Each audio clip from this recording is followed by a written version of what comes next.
only experienced hands can give proper shape. Myself, Professor Gauri Kulkarni. Today we are going to study diversity in living organisms. So in this diversity chapter, we are going to study so many varieties of organisms which are there on the earth, there on the planet. In our last lecture, we have seen the living forms of the life, in which we have seen what are the categories which we need to study whenever we are going to study any kind of living form. Now in this chapter, we are going to study all the kinds of diversity which are there amongst the all organisms and how we need to study them. Because see, there are say suppose 10 millions of variety, this is the approximate quantity. Those varieties are there on the earth. So to study all those varieties, it is not the simple task, right? So we need to categorize them, we need to group them into a spatial categories. So what helps us to make them into a spatial categories, or what are the things we need to study when we are going to think about the diversities? So very first thing I would like to explain to you all is what is the same thing and what is the different thing. So for this, say suppose take an example of your classmates, okay? Take an example of your friend, you and your friend. Are you both same? No, you don't look same, your nose is different, your hand spans are different. Now why these differences are there? Have you think ever about it? Yes, because these differences are due to the diversities. Okay, now in this diversification, take the monkeys in the diversification. So again compare your friend, you with the monkey. So what you can say? Yes, you can find there are so many similarities with us and with the monkeys. So next to that, what would we compare? Now we add the cow in the comparison. So what happens? So if you are going to see, there are so many differences in cows and us. But we found that there are so many similarities in monkey and us. So we came on the conclusion that if we go in the diversity, if we go to study the diversity, we need to study the characteristics of all the organisms. So characteristics by means of their height, their looking like, their finger spans, their hand spans, their nose.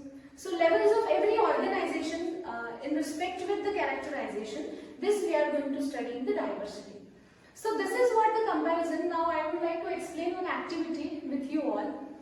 We compare the desi cows with the Jersey cow. So take an example of desi cow. We are comparing it with Jersey cow. So are there similarities in the cow?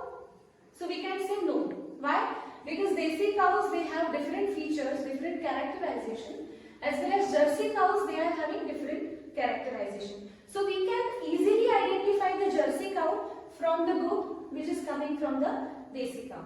So this, whatever we can say, this classification is, or this diversification is not only the parameter which we can say by which we can categorize them. So this is again one example. Again we can think more examples from this classification. So we can think about different forms of life. Take an example of some microscopic organisms. So this will be also microscopic organisms. If we compare microscopic organisms with another forms of organisms, so their size is in micrometer. But say suppose take an example of blue whale, whose size is in meters. So we have taken in consideration with the size of organism. Now we are going to take the example considering the lifespan of the organism. So take an example of humans. So they live near about 100 years. Again this is approx. On the other hand, take an example of mosquito. They may live for few days. So here we can consider, in the first case, there is the size of microorganism or size of organisms are going to be considered. In the second case, there is a lifespan is being considered. So while considering the diversity, we need to consider all those points. Again, there are some few examples. Say suppose take an example of transparent organisms and brightly colored organisms.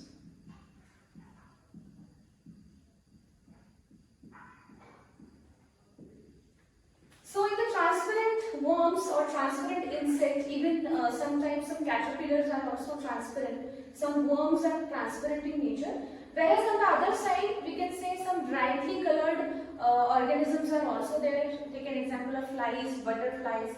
So those are the examples of brightly colored organisms. Next, we can take also the examples of, if we consider the lifespan again, you can take an example of pine tree, which can live for 1,000 years. Again, I am saying this is the approx value which I am going to tell you about. And take an examples of some creepers. So take an example of creepers. Creepers, they may live for a short period of time. Okay. So all these examples we have considered while studying the diversity of living beings. But we can't look at them by one, because if we are going to say one by one all the organisms, we can't classify them because we can't found the similarities in them, we can't found the differences in them. So what we need to consider, we have to add them into a particular class. Okay, so that particular class in which their characteristics features are similar. So if the characteristics features are similar, it is very easy to classify the organisms, to study the organism in that particular class. So next to that, we need to consider exactly what is the basis for classification, because all those examples which we have just seen are not only the sufficient tools by which we can classify the organisms. So moreover, we will go in detail about the classification.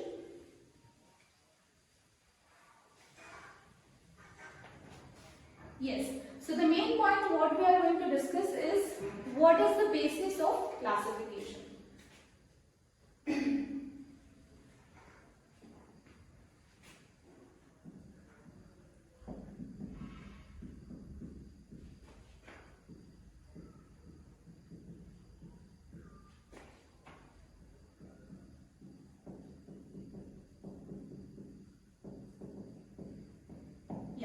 So what is the basis of classification? Now on what basis we can classify the organisms? So we might have heard about some scientists, some thinkers which or who have delivered a great science behind, or they have thought about all those things in very primitive eras. So, and that will helpful for us nowadays, because this is what the basis for us for the studies. We can say the literature is with us. With all those scientists. So we all know scientists, Greek thinker Aristotle, he classified all the animals according to the where they lived. Okay, so that means we can take an example of Aristotle. He was a Greek thinker.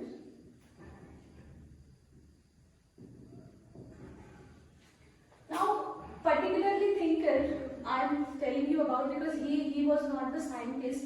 He have not developed any kind of thing. He have not done any kind of experiments. But he had discussed the theory of biology, because he is also called as father of biology. So what he has proposed, we can classify all the living forms according to where they live.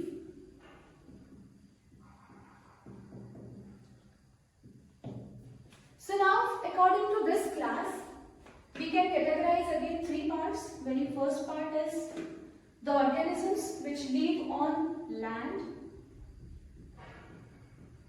Second, the organisms which lived in water. And third, the organisms which lived in the air. Okay, so according to this scientist, or we can say this thinker, he had classified all these organisms in these three ways: organisms which lived on land, organisms which lived in water, and organisms which lived in the air. So again, we are going to study the examples which live on land. So it's very simple. Cows, buffaloes, tiger, cat, they all live on land. Whereas in water, we know there are again so many examples: blue whales, octopus, fishes, starfishes. So they all live in the water. But again, if we are going to study them, so these all are not the same organism. There are again some kind of differences in them. Say suppose take an example of starfish and octopus. So you can see, you cannot say they are similar, okay? Or you can take an example of blue whale and starfish.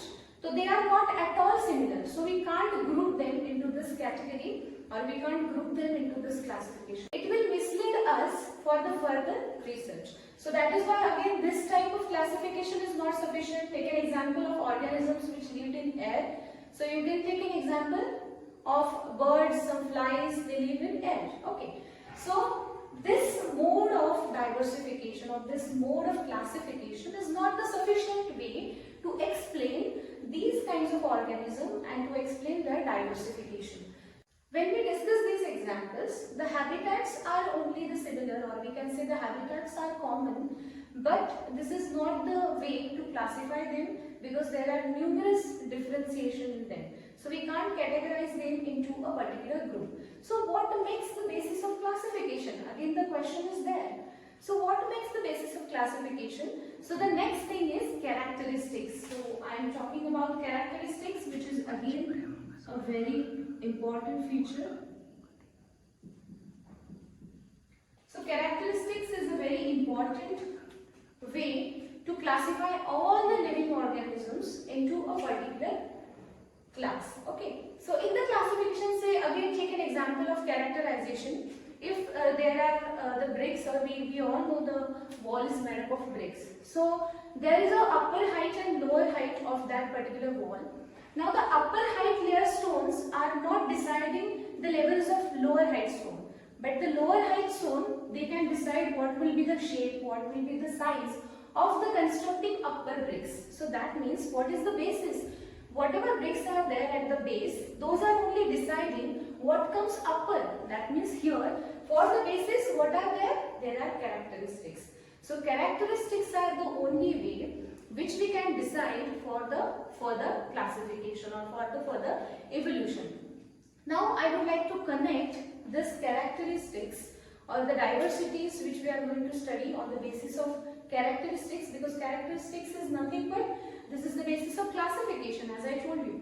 Now when we are going to compare the diversities with the evolution, there is again a very good link between diversity and evolution, because we all know with the evolution is being considered, we have seen an example of, say suppose in the human being, take an example of wisdom tooth or appendix or the coccus bone, which are there. Again those are the vestigial organs. That means nowadays actually there is not a function which we can have with these organs, but still the organs are there. Why? Because this is again the evolutionary thing which is being continuation, and who would know in further generations this will be there or this will be not. So while considering this as a basis of classification, we have to link the evolution with the diversification. So in this chapter or in this content particularly, wherever we are talking about diversities in the living organism, we must have to understand about what are the characteristics, features of the organisms and what are the evolutionary pattern of the organisms.